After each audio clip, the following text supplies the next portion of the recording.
Hi, I'm Mollye Barrows, and I've been reporting on stories from Northwest Florida for many years. Welcome to my investigative series, Gulf Coast Confidential, where I dive into some of the saltier stories that have surfaced here and all along the Gulf of Mexico. This story is about two young brothers, Derek and Alex King, who killed their father, Terry King, in Pensacola, Florida in 2001. It was one of the first big national cases I covered as a reporter, and in fact, I wrote a book about the crime. The murder that made headlines worldwide still fascinates people today. Here's an update on one of the most talked about cases in the state and across the country more than 20 years ago, called Bury the Past.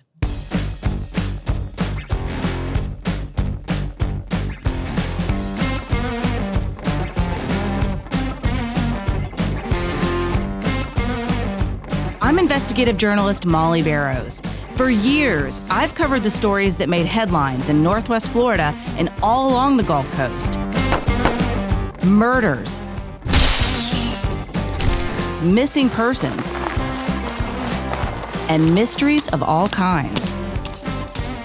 These cases are far from over for many victims because the full story has yet to surface. Join me for Gulf Coast Confidential, where I dive into the saltier side of the South and expose the lies, greed, and corruption that often weighs down the truth.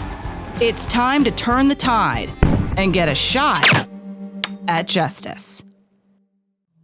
Leading a normal life isn't easy for a lot of people with a criminal history, whether it's something from their youth like vandalism or shoplifting, or more recent charges like drug abuse violations. Those with felonies or other crimes on their record can have a hard time finding work, housing, and transportation, necessities for people and families. Add to that overcoming the circumstances or the environment or personal problems that led them to criminal behavior in the first place, and it can be very challenging. However, marking felony on a job application is one thing. Having to explain it's for killing your dad when you were a kid is entirely another. It's the kind of crime that makes people stop in their tracks and ask why. What kind of person would do that? It's the kind of life Derek and Alex King have been leading since they were released from prison more than a decade ago for beating their father to death. They have found it's a struggle to bury the past. The call went out as a house fire. It was early on the morning of November 26, 2001, and when firefighters arrived at the Cantonment address not far from the paper mill, they found the old house fully engulfed in flames. Paul Brigman was one of the first firefighters on scene. It's a call that still stands out after years of service.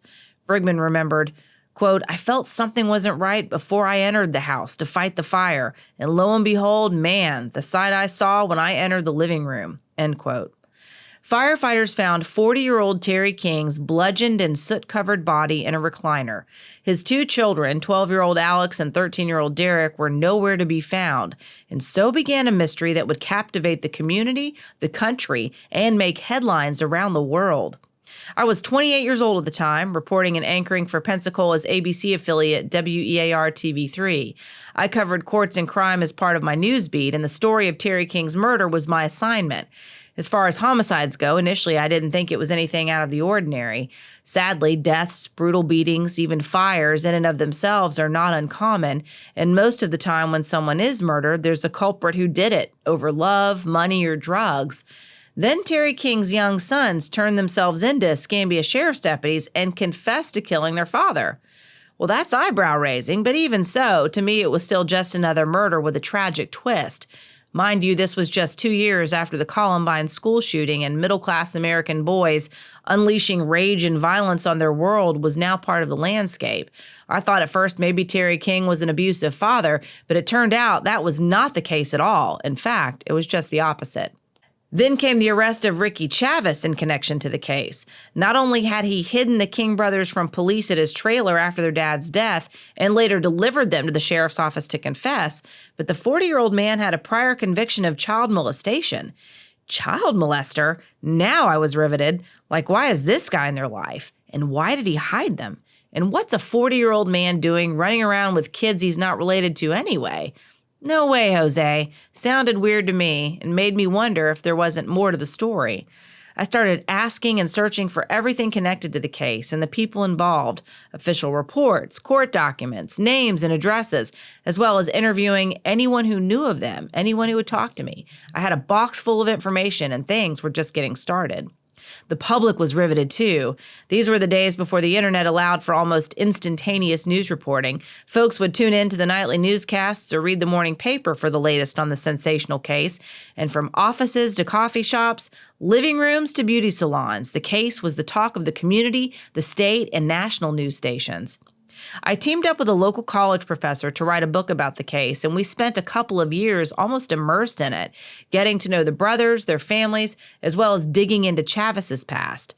The result is a book called A Perversion of Justice, a Southern Tragedy of Murder, Lies, and Innocence Betrayed. The second half of that title was actually the publisher's idea. I thought it was interesting to learn that according to those who don't live here, how we do things in the South, even murder, makes for especially riveting reading. That true crime gets people's attention, but Southern true crime even more so, and so the word Southern was added. The first half of the title was penned to describe what we as authors believed was Chavis's influence on the case. The case was a roller coaster of drama from the start. Even comedian and actor Rosie O'Donnell got involved, at one point hiring an attorney to help represent the boys. The case had a lot of criminal justice reform advocates up in arms as well, because they were the youngest defendants to be tried as adults in Florida at the time. The good-looking, baby-faced brothers drew sympathy from the community as well, and the courthouse in downtown Pensacola was packed with onlookers each day of the trials. The boys initially confessed and were charged with murder. Then they recanted and accused Chavis of murder. The convicted child molester had first been charged with accessory after the fact for washing the boys' clothes and hiding them out after the murder. Then he too was tried for murder, as well as for sexually abusing Alex King. Alex said Chavis had been molesting him since he was 9 years old, abuse that started when Chavis was babysitting him for his father. Chavis got to know Terry King like he did a lot of people at that time by offering to help fix things like cars, appliances, and air conditioners, a big savings to those who struggled financially like Terry King, who was barely making it on his minimum wage job. Chavis had a reputation in the Brentwood community where he lived for having a lot of boys and kids around his trailer. He had a nice-sized piece of property in the middle of the working-class neighborhood, and young people knew they were welcome to hang out, play video games, or work on cars around his place, which was a virtual junkyard of equipment, vehicles, and tools. It was also surrounded by a high privacy fence. Besides his criminal history, at least 2 other men came forward saying Chavis had sexual relations with them when they were minors, and one mother told us he also lured her minor son into his company and then chased her in his van when she came back to get her son. Terry King knew none of this at the time he was letting the seemingly friendly fix-it guy watch his youngest boy. He had been bringing up Alex alone with the help of his own elderly mother most of Alex's young life. Janet French, Alex and Derek King's mother, had left years earlier when the boys were still young. She also had twin baby boys while she and Terry were together, and although there was some question as to whether the children were his, he raised them like they were his own while she was there. Once Janet left, though, the single struggling father didn't have the time, the money, or the help he needed to manage on his own, and heartbroken, he put the children in private, faith-based foster care. The twin boys were adopted, while Derek and Alex went to live with the family of Frank Lay, a principal in nearby Santa Rosa County. The brothers were devastated at the loss of their family and had a difficult time adjusting to their new home, so much so that Alex eventually went back to his father, and while his dad and grandmother loved him, there were times his dad struggled to pay the bills and didn't even have enough money for food or power. They also had firm religious beliefs, and the boys thought they could be strict. When Chavis offered to help watch the child, Terry and Alex both thought it was a positive opportunity. Alex got plenty of food, fun, and attention from Ricky Chavis when he was with him. When police later searched the King home after Terry's murder, police found where the boy had written about Chavis in his diary, believing he was in love with the 40-year-old man. In the meantime, Derek had grown up with the Lay family, and while he was friendly and outgoing, he also acted out, often breaking family and school rules and upping the stakes as he got older, including starting a fire. By the time he was 13 years old, the Lays wanted to send him to a military-style boarding school, but Terry King refused and took his son back home, even though it was a struggle for all of them to be together again, financially and emotionally. The boys were happy to be reunited with each other, but neither seemed to have the love for their dad that many children do, and they resented his strict rules, like reading over watching television. His frugal lifestyle was far different from what Derek had been used to, but more than that, he was practically a stranger to his eldest son, who felt abandoned by his parents. The boys found companionship and comfort in their relationship with each other, and it wasn't long before both were hanging out at Ricky Chavis's place, who gave them access to the TV, video games, and according to the boys, alcohol and marijuana. Not long before they killed their dad, they ran away and stayed with Chavis. They said Terry King was, quote, mentally abusive, end quote, for his intense, extended eye contact and strict rules.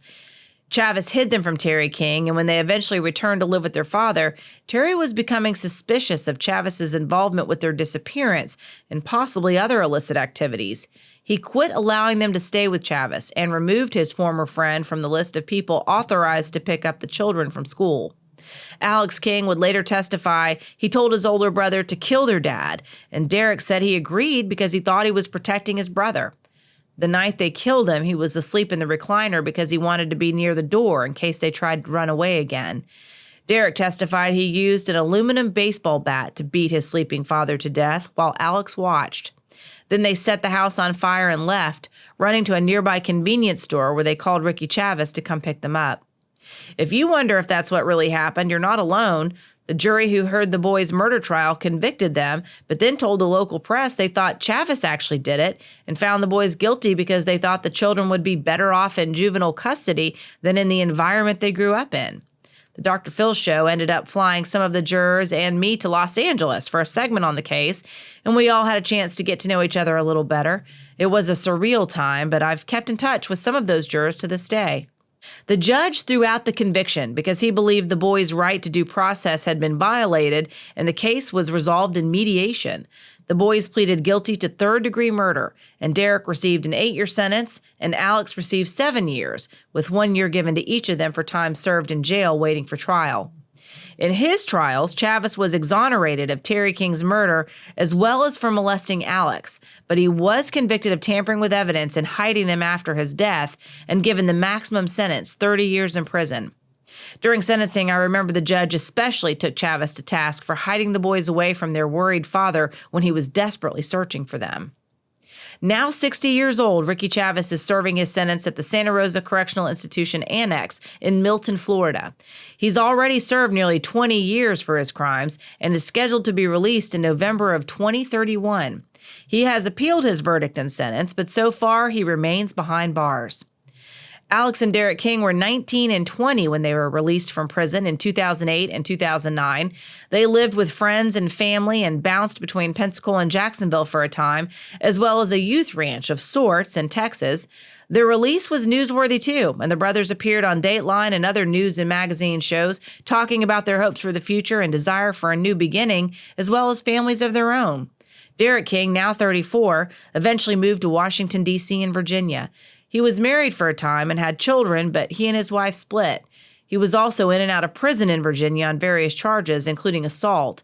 He's now back in Pensacola and working. Both have attended college at one point, but it's unclear if they graduated. They have both struggled to find steady, good-paying jobs. Alex King, now 33, was arrested in 2011 for leaving the scene of an accident in Pensacola. He told the Florida Highway Patrol officer he ran because he was scared, knowing he was on probation for an escape attempt he made while serving time for his father's murder. He was also married, but the union ended after 3 years. The last I heard of Alex was several years ago. He had reconnected with their mother, also known as Kelly Marino, who was back living in the Gulf Breeze area, not far from Pensacola, and near her father. She was working at a store in Gulf Breeze at the time I saw her, and she said Alex had been having a tough time finding a job, but he was determined to keep trying, and they were reading the Bible every day. He later found labor-type work for a while, but neighbors say he struggled with drug abuse. I reached out to the boys' family for comment about the story, but they declined. I can understand why. For a case that garnered so much attention and calls for second chances, so far it hasn't been a story with a particularly happy ending, but then it's not really an ending at all. Like with all of us who are still on this side of the ground, their lives are a story that continues to unfold, and I wish them hope and healing. At the same time, I'm a parent now myself. My daughter is 10, almost the same age they were when I first covered this case. I see them and the murder of Terry King through the eyes of a mother and a 49-year-old woman, and my heart breaks for Terry King and his family and his parents. By most accounts, he was a quirky and religious, but a kind, good-hearted guy with a lot of love, but not a lot of money, education, or help to provide for his family. He sure didn't deserve to die like he did at the hands of his own kids, but then they didn't deserve or ask for the trauma they experienced in their upbringing when their mother left and their family fell apart. Children in our overflowing foster care system can certainly relate to the trauma of feeling abandoned, unloved, or unwanted. I think many people can also relate to having kids with someone who doesn't have the same level of commitment to raising children together.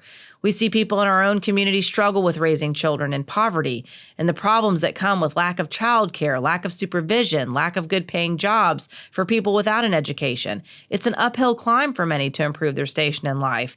And without support, it's incredibly challenging. Not impossible, but difficult. What I take away from this story is that, but for the grace of God, there go all of us. And as long as we are still breathing, there is hope for a better life. Thank you for joining me on Bury the Past with Gulf Coast Confidential. You can follow this story and others in the series on Spotify and YouTube.